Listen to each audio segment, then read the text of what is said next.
She was found face down in the sand, her hands missing, her skull crushed, her identity erased. No name, no fingerprints, no teeth, just a blue bandana, a pair of jeans, and a body left to decay in the dunes. Her killer didn't just want her dead, they wanted her forgotten. But what they didn't count on was time. And the algorithm. It was July 26, 1974. Provincetown, Massachusetts, a quiet coastal town at the tip of Cape Cod, where tourists came for sun, seafood, and serenity. That summer, serenity shattered. A young girl, wandering off-trail near Race Point Beach, stumbled upon a body half buried in the sand. At first glance, it looked like someone sunbathing. But the truth was far more disturbing.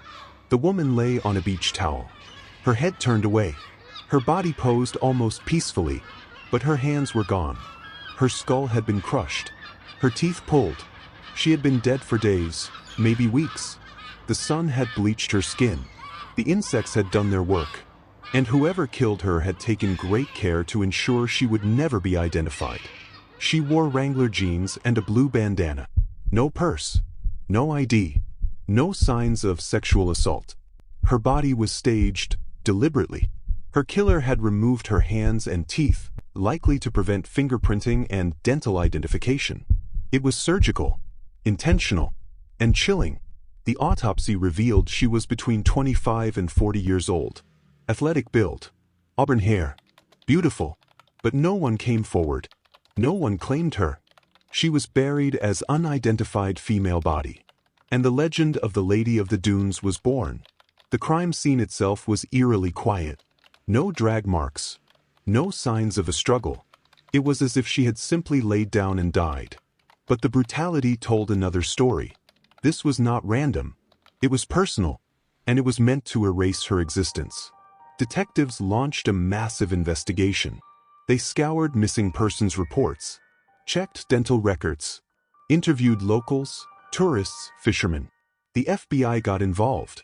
Her skull was reconstructed. Her face was sketched and circulated nationwide. Still, no match. Over the years, theories piled up.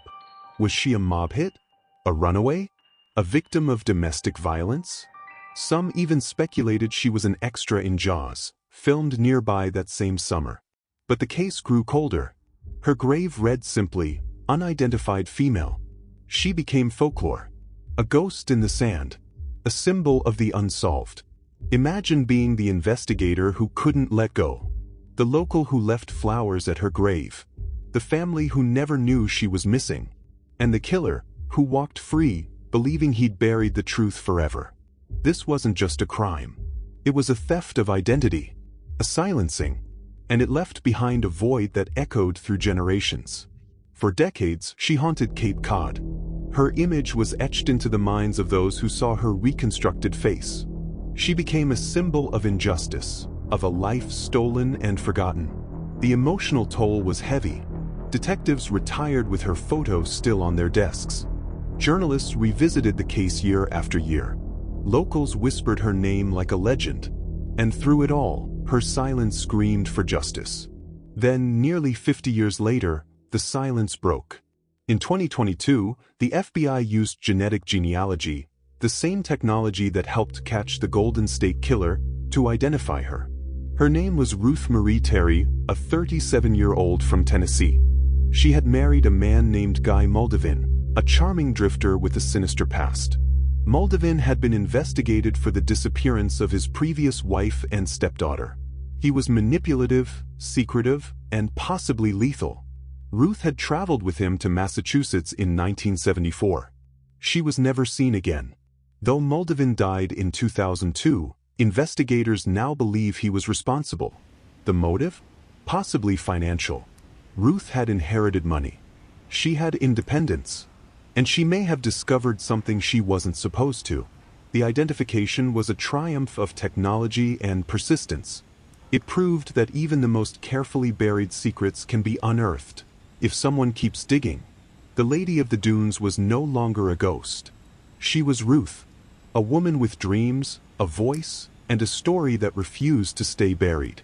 Her case proved that no matter how deep a truth is buried, the right algorithm can dig it up.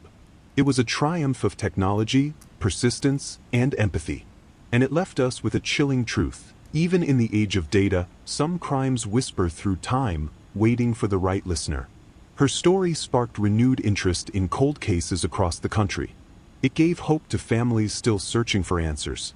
And it reminded us that justice delayed is not always justice denied. So if you're ready to uncover the forgotten, decode the unsolved, and follow the data into darkness, welcome to the algorithm of crime. The journey starts now.